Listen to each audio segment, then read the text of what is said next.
আসসালামু আলাইকুম সবাইকে। কেমন আছেন সবাই? আশা করি ভালো আছেন। আমরাও আছি আল্লাহর রহমতে ভালো।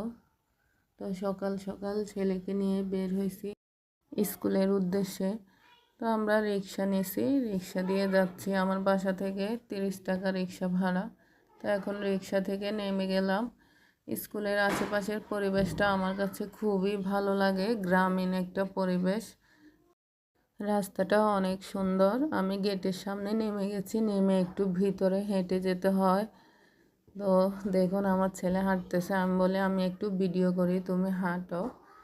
মা ছেলে মিলে একসাথে হাত ধরে যাচ্ছি। সূর্য উঠে গেছে। তো আশেপাশে অনেক গাছ আছে এখানে। যারা এখানে থাকে সরকারি কোয়ার্টার, ওরা অনেক গাছ লাগাইছে, সবজি ক্ষেত সহ ফুল বাগান সব কিছুই এখানে আছে। দেখুন আমার ছেলে পিটির জন্য দাঁড়াইছে এখানে।